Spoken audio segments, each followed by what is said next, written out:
Welcome to all student. आज हम करेंगे 11th बिजनेस स्टडी का चैप्टर 10। चैप्टर का नाम है हमारा प्राइवेट एंड पब्लिक सेक्टर। इस चैप्टर का आज हमारा 4th लेक्चर है और आज इसके अंदर करेंगे हम कहेंगे आज का हमारा टॉपिक रहेगा गवर्नमेंट कंपनी। गवर्नमेंट कंपनी क्या होती है, ये कौन से सेक्टर के अंदर आती है, आज इसके बारे में डिटेल से स्टडी करेंगे। तो देखो, ये पब्लिक सेक्टर का एक एंटरप्राइजेज है, या हम कहते हैं कि गवर्नमेंट कंपनी जो होती है पब्लिक सेक्टर के अंदर आती है और ये होती है नॉन इनकॉर्पोरेटेड संघ होता है ये कंपनी जो है। इसके बाद हम इसके बारे में डिटेल से स्टडी करेंगे। गवर्नमेंट कंपनी के बारे में, सरकारी कंपनी का अभिप्राय एक ऐसी कंपनी से है जिसकी चुकता अंश पूंजी का कम से कम 51% भाग केंद्र सरकार, राज्य सरकार या केंद्र या राज्य सरकार के पास होता है। चुकता पूंजी का मतलब होता है, मान लेते हैं एक कंपनी में 100 करोड़ रुपए की पूंजी लगी हुई है, तो कम से कम 51 करोड़ रुपए किसकी होगी, या तो केंद्र सरकार की होगी या राज्य सरकार की, या फिर केंद्र और राज्य सरकार दोनों मिलकर लगा सकती है, या फिर राज्य सरकार या स्थानीय सरकार। देखो, या तो पूरी की पूरी पूंजी एक सरकार लगाएगी यानी कि 51%, या फिर 2 या 2 से ज्यादा सरकारें मिलकर भी एक कंपनी में पूंजी लगा सकती है। पर पूंजी का कंडीशन क्या है, टोटल पूंजी का 51% भाग किसके पास होना चाहिए, गवर्नमेंट के पास होना चाहिए। और आपको पता ही है कि जिस भी फर्म में 51% जिसका शेयर होता है, ओनरशिप उसी की मानी जाती है। तो आगे कह रहे हैं, इनका पंजीकरण भारतीय कंपनी अधिनियम 1956 के अंतर्गत होता है। कंपनियां 2 प्रकार की होती है, एक तो पूर्ण स्वामित्व वाली सरकारी कंपनियां होती है जिसकी अंश पूंजी सरकार के पास होती है, इसका नाम क्या है, पूर्णतः स्वामित्व वाली। तो यानी कि टोटली पूंजी भी गवर्नमेंट की और स्वामी भी गवर्नमेंट। दूसरी आती है मिश्रित स्वामित्व वाली सरकारी कंपनियां जिनकी अंश पूंजी में सरकार व जनता दोनों भागीदार होती है, परंतु अधिकांश पूंजी सरकार द्वारा प्रदान की जाती है। जैसे अभी आपको ऊपर बताया कि अधिकांश मतलब जो 51% कैपिटल है वो किसकी होगी, वो गवर्नमेंट की लगी होगी, और इसको हम क्या कहते हैं, मिश्रित स्वामित्व वाली सरकारी कंपनी कहती हैं। एग्जाम्पल 1-2 देती हूँ मैं, बुक में आपके बहुत सारे हैं, 1-2 याद करने लिए आपके लिए काफी है। हिंदुस्तान मशीन टूल्स जो है, हिंदुस्तान स्टील लिमिटेड है, ये क्या है, आपकी सरकारी कंपनी है जिनमें 51% जो कैपिटल है वो गवर्नमेंट की, 49% है या तो किसी अदर इंस्टीट्यूशन की या फिर पब्लिक की लगी हुई है। इसके बाद आता है फीचर्स ऑफ गवर्नमेंट कंपनी, यानी कि सरकारी कंपनियों की विशेषताएं क्या है। तो देखो, सबसे पहले है सरकारी कंपनियों की विशेषता में आ जाती है फॉर्मेशन, इनकी स्थापना, फॉर्मेशन। अब देखो, सरकारी कंपनी है, सरकार को स्थापित करना है, तो आपको कैसे लगता है, इजी रहेगा या मुश्किल, इजी रहेगा। तो देखो, इनकी स्थापना निजी क्षेत्र की कंपनियों की भांति, जिस प्रकार निजी क्षेत्र की कंपनियों की स्थापना होती है उसकी भांति ही कौन से अधिनियम के अंतर्गत होगी, भारतीय कंपनी अधिनियम 1956 के प्रावधानों के अनुसार होती है। यदि सरकार चाहे तो किसी प्रावधान के संबंध में इन्हें छूट दे सकती है, लेकिन यह छूट संसद द्वारा अधिकृत होनी चाहिए। ऐसी कोई भी सरकारी कंपनी अगर कोई भी सरकार ये ओपन करना चाहती है तो इसका रजिस्ट्रेशन किसके थ्रू होगा, भारतीय कंपनी अधिनियम 1956 के अनुसार। हाँ, गवर्नमेंट ये कर सकती है, उसकी स्थापना से संबंधित कोई अगर दिक्कत आ रही है तो कुछ ऐसे प्रावधान बनाकर इनको छूट दे सकती है, लेकिन वो छूट मिलेगी किस कंडीशन में, संसद के द्वारा वो छूट अधिकृत होनी चाहिए, तभी वो मिलेगी, अदरवाइज नहीं मिलेगी। ओनरशिप, स्वामित्व, इनकी चुकता अंश पूंजी का कम से कम 51% भाग केंद्रीय सरकार, राज्य सरकार या स्थानीय सरकारों के पास होता है, या फिर 2 सरकारों के, राज्य और केंद्रीय या स्थानीय या राज्य सरकार के पास होता है। इस कारण से अभी आपको बताया कि जिसकी भी 51% कैपिटल लगी होती है किसी संस्था में, ओनरशिप 51% कैपिटल वाले की ही मानी जाती है। तो इसमें गवर्नमेंट की लगी है, गवर्नमेंट से आपकी वो लोकल गवर्नमेंट हो, स्टेट गवर्नमेंट हो या फिर सेंट्रल गवर्नमेंट हो, तो स्वामित्व किसका माना जाएगा, ओनरशिप उसी की ही मानी जाएगी जिसकी 51% कैपिटल लगी हुई है। नेक्स्ट हमारा आता है मैनेजमेंट, प्रबंध। इनका प्रबंध संचालक मंडल द्वारा किया जाता है। इनका जो प्रबंधक होता है उसके लिए संचालक मंडल नियुक्त किया जाता है। सरकार की स्वामित्व में अधिकतम भागीदारी होने के कारण अधिक संचालक सरकार द्वारा नियुक्त किए जाते हैं, परंतु निजी व्यक्ति भी संचालक हो सकते हैं। मान लेते हैं एक कंपनी में 3 संचालक है, तो 2 तो गवर्नमेंट के होंगे और एक प्राइवेट जो 41.9% कैपिटल लगा रखी है, एक संचालक उनके द्वारा नियुक्त किया जाएगा। तो कुल मिलाकर हम ये कह सकते हैं कि इनकी जो मैनेजमेंट की जाती है वो किसके द्वारा की जाती है? प्रबंध संचालकों के द्वारा की जाती है। नेक्स्ट है फाइनेंसिंग, वित्त व्यवस्था। वे कंपनियां यानी कि ये सरकारी कंपनियां सरकार व जनता दोनों से वित्त प्राप्त कर सकती है। अभी इसकी ओनरशिप से ही आपको आइडिया लग गया होगा, क्योंकि इसमें सरकार की पूंजी लगी हुई है, तो सरकार की कंपनी है तो फाइनेंस की जरूरत होगी, तो सरकार भी क्या करेगी? इनको कैपिटल प्रोवाइड करेगी। और 49% कैपिटल पब्लिक की लगी हुई है, तो देखो पब्लिक से भी ये कंपनी जो है वित्त यानी कि फाइनेंस रेज कर सकती है। इन पे कोई रिस्ट्रिक्शन नहीं है। जैसे हमने अभी थोड़ी देर पहले पिछले लेक्चर में हमने डिपार्टमेंटल अंडरटेकिंग किया था, तो उसमें डिपार्टमेंटल अंडरटेकिंग है वो पब्लिक से कैपिटल नहीं ले सकती, पर सरकारी जो कंपनी है वो पब्लिक से कैपिटल ले सकती है। अपॉइंटमेंट, नियुक्तियां। इन कंपनियों में नियुक्तियां प्रत्येक कंपनी द्वारा स्वयं की सेवा शर्तों के अधीन की जाती है और इनके कर्मचारी विभागीय उपक्रमों की भांति सरकारी कर्मचारी नहीं होते।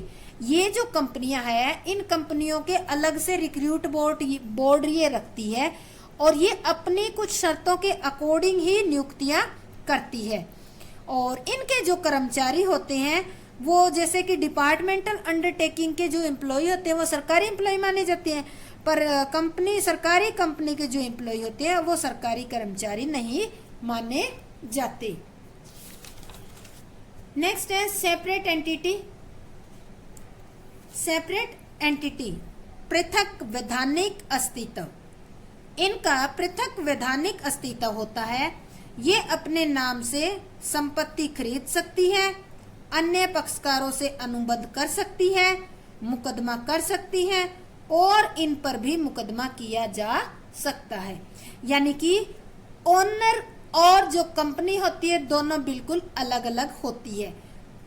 सेपरेट का मतलब है कि इनका रजिस्ट्रेशन होता है कंपनी अधिनियम 1956 के अकॉर्डिंग, और ये आर्टिफिशियल कंपनी बन जाती है। आर्टिफिशियल पब्लिक की तरह ट्रीट होते हैं। ये अपने नाम से भी संपत्ति खरीद सकती है, पक्षकारों पर अनुबंध भी कर सकती है, मुकदमा भी कर सकती है और इन पर भी मुकदमा किया जा सकता है। नेक्स्ट है एडमिनिस्ट्रेटिव ऑटोनॉमी, प्रशासनिक स्वतंत्रता। सरकारी कंपनियों को पूरी प्रशासनिक स्वतंत्रता होती है। ये अपनी आंतरिक प्रबंध व्यवस्था संबंधी स्वयं के नियम बना सकती है। पब्लिक अंडरटेकिंग में हमने देखा था कि वो अपनी आंतरिक व्यवस्था के संबंध में अपने निर्णय नहीं बना सकती। जितने भी निर्णय गवर्नमेंट बना कर देती है उनको फॉलो करने होते हैं। पर ये इन कंपनीज की खास बात ये है, एक तो ये रिक्रूटमेंट भी अपनी शर्तों के अकॉर्डिंग करती है और दूसरी जो कंपनी को चलाना होता है उसमें कौन से डिसीजन लेने होते हैं, तो ये कुछ आंतरिक प्रबंध की व्यवस्था संबंधी जो नियम होते हैं, निर्णय होते हैं, वो अपने तरीके से ले लेती है। तो ये हमारे थे इसके कैरेक्टरिस्टिक्स या हम कहते हैं फीचर्स ऑफ गवर्नमेंट कंपनी। इसके बाद आते हैं merit of government company. Merit का मतलब है इन कंपनियों के लाभ, सरकारी कंपनियों के लाभ क्या है। तो देखो इजी फॉर्मेशन, सबसे पहले आता है इजी फॉर्मेशन, सरल स्थापना। इनकी स्थापना के लिए किसी विशेष अधिनियम को पास करने की आवश्यकता नहीं है। यानी कि कंपनी बनाने के लिए कोई भी आपको संसद में अधिनियम पास करने की जरूरत नहीं पड़ेगी। कंपनी अधिनियम के प्रावधानों की पालना करने पर ही इनका पंजीकरण होता है। और देखो दूसरा, अगर इनका पंजीकरण करवाना है तो जिस तरह से एक प्राइवेट कंपनी के रूप में रजिस्ट्रेशन होती है, कुछ फॉर्मेलिटीज पूरी करनी पड़ती है, सेम उसी तरह से कुछ फॉर्मेलिटीज पूरी करके जो हमारा कंपनी एक्ट 1956 है उसके अंतर्गत इसका प्रोविजन हो जाता है। नेक्स्ट है ऑटोनॉमी इन ऑपरेशन, संचालन में स्वतंत्रता। संचालन में स्वतंत्रता कैसे होती है? सरकारी हस्तक्षेप न होने के कारण सरकारी कंपनियां अपनी गतिविधियों का संचालन स्वतंत्रता पूर्वक करती है। अभी हमने थोड़ी देर पहले पढ़ा था कि सरकारी स्वतंत्रता के अंदर ये अपनी जो आंतरिक व्यवस्था है उसको सुधारने से संबंधित नियम बना सकती है, निर्णय ले सकती है। तो इस कारण से इनकी जो भी गतिविधियां होती है उनको स्वतंत्रता पूर्वक चलाया जा सकता है।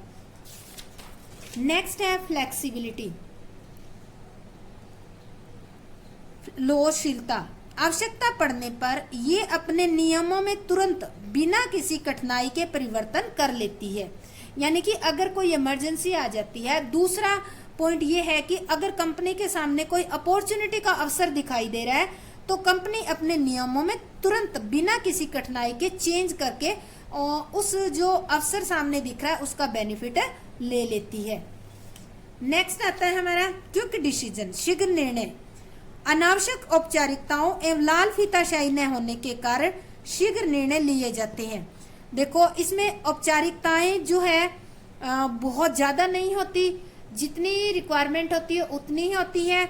दूसरा लाल फीताशाही, यानी कि काम पेंडिंग नहीं रहते हैं या लाल फीतों में बंधी हुई फाइलें अलमारियों में ज्यादा नहीं रखी रहती। तो इस कारण से जो निर्णय लेने होते हैं वो तुरंत ले लिए जाते हैं। इजी फाइनेंसिंग, सरल वित्त व्यवस्था। इन्हें अपनी वित्तीय आवश्यकताओं को पूरा करने के लिए सरकार पर निर्भर रहने की आवश्यकता नहीं है। ये चाहे तो जनता से पूंजी या ऋण भी ले सकती है। देखो सरकारी कंपनी है, ये टोटली गवर्नमेंट पे डिपेंड नहीं है, क्योंकि गवर्नमेंट की 51% कैपिटल है, पब्लिक की 49% है। तो अगर इनको पूंजी की जरूरत है तो ये जनता से भी पूंजी ले सकती है या फिर एज ए लोन के रूप में कैपिटल रेज कर सकती है। तो इन पे पब्लिक से फाइनेंस लेने में या पूंजी लेने में कोई भी रिस्ट्रिक्शन नहीं है। नेक्स्ट हमारा आता है बेनिफिट ऑफ प्रोवाइड पार्टिसिपेशन, निजी भागीदारी का लाभ। सरकारी कंपनियों में निजी क्षेत्र की भागीदारी हो सकती है। ऐसी स्थिति में निजी क्षेत्र के पेशेवर प्रबंधकों को संचालक मंडल में सम्मिलित करके उनकी विशेषताओं का लाभ उठाया जा सकता है। जैसे कि आपको बताया 49% पब्लिक की पूंजी लगी हुई है, तो उनमें से कोई मान लेते हैं कोई प्रोफेशनल मैनेजर है तो उसको अपॉइंट करके उसकी जो स्किल है या उसका एक्सपीरियंस है उसका बेनिफिट उठाया जा सकता है। तो ये थे हमारे क्या मेरिट्स ऑफ गवर्नमेंट कंपनी। तो अब आता है हमारा limitation of government company. Limitation का मतलब क्या होता है? सीमाएं। ठीक है, सीमाएं। गवर्नमेंट कंपनी जो होती है उनकी सीमाएं क्या है? सबसे पहला है इनकम्प्लीट ऑपरेशनल ऑटोनॉमी, अपूर्ण संचालन स्वतंत्रता। सरकारी कंपनियों के संचालक मंडल में अधिकांश संचालक सरकार द्वारा मनोनीत किए जाते हैं और ये लोग विभिन्न सरकारी मंत्रालयों से होते हैं। अब देखो अभी ऊपर हमने पढ़ा था कि ऑटोनॉमस ऑपरेशन होता है, पर वो कहने की बात होती है कि स्वतंत्रता होती है इनके संचालन में, गड़बड़ होती है इनमें संचालन में। किस कारण से? सरकारी कंपनियों के संचालक मंडल में अधिकांश जो संचालक होते हैं, डायरेक्टर होते हैं, वो कौन होते हैं? सरकार द्वारा मनोनीत किए जाते हैं। और सरकार किन बंदों को मनोनीत करेगी? जो अपने या अपनी पार्टी के होंगे उन्हीं को करेगी। तो ये लोग विभिन्न सरकारी मंत्रालयों से लिए जाते हैं, जो भी मंत्रालय डिफरेंट उनसे लिए जाते हैं और विभिन्न मंत्रालय अपने प्रतिनिधियों के माध्यम से सरकारी कंपनी के संचालक हस्तक्षेप करते हैं। तो ये जो मंत्रालय होते हैं उन संचालकों के माध्यम से कंपनी के अंदर हस्तक्षेप करते हैं। तो अतः कहा भी जाता है कि उन्हें पूर्ण स्वतंत्रता नहीं होती, क्योंकि हस्तक्षेप करते ही करते हैं। नेक्स्ट आता है नॉन कॉन्टिन्यूटी इन पॉलिसीज। इनकी जो पॉलिसीज होती हैं उनमें कॉन्टिन्यूटी नहीं होती, यानी कि नीतियों में स्थायित्व नहीं होता। सरकारी कंपनियों के चेयरमैन व अन्य उच्च अधिकारियों में जल्दी परिवर्तन करने से नीतियों में स्थायित्व नहीं होता। ठीक है, हर नया व्यक्ति अपने अनुसार कंपनी को चलाना चाहता है और इस प्रकार बार बार नीतियों में परिवर्तन से कंपनी के उद्देश्यों को पूरा नहीं किया जाता। जैसे कि आपने देखा कि इसके जो संचालक है वो किसके द्वारा नॉमिनेट किए जाते हैं, गवर्नमेंट के द्वारा। मैक्सिमम गवर्नमेंट किनको नियुक्त करेगी, अपने मंत्रालय के व्यक्तियों को। अभी अपने मंत्रालय के व्यक्ति आएंगे, वो क्या करेंगे, अपने ही नियम बनाएंगे और उसके अकॉर्डिंग कंपनी चलाएंगे। जैसे ही वो गवर्नमेंट चली जाएगी, नई गवर्नमेंट आएगी, तो क्या करेंगे, उन पुराने जो संचालक है उनको बदल दिया जाएगा और नए अपॉइंट किए जाएंगे, वो आके अपने नियम बनाएंगे। तो इस तरह से इनकी नीतियों में स्थायित्व नहीं होता। लैक ऑफ प्रोफेशनल एफिशिएंसी, पेशेवर लैक ऑफ प्रोफेशनल एफिशिएंसी, पेशेवर कुशलता में कमी। कंपनी के व्यवसाय को चलाने के लिए पेशेवर कुशलता की आवश्यकता होती है। अब देखो, बिजनेस कोई भी हो, उसके चलाने के लिए आपको क्या चाहिए, एक प्रोफेशनल एफिशिएंसी वाला या एक्सपर्टीज रखने वाला व्यक्ति चाहिए होता है।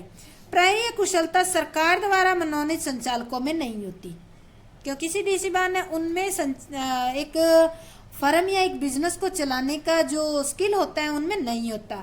परिणामतः कंपनी एक व्यावसायिक उपक्रम के स्थान पर सरकारी विभाग बनकर रह जाती है। तो वह एक बिजनेस बनने की जगह एक केवल सरकारी ऑफिस बनकर ही रह जाती है। नेक्स्ट है फियर ऑफ पब्लिक अकाउंटेबिलिटी, सार्वजनिक जवाबदेही का डर। सरकारी कंपनी की वार्षिक रिपोर्ट को संसद में प्रस्तुत किया जाता है। जो भी वार्षिक रिपोर्ट आती है, उसके फाइनेंशियल अकाउंट आते हैं, उनको कार्य प्रस्तुत किया जाता है संसद में।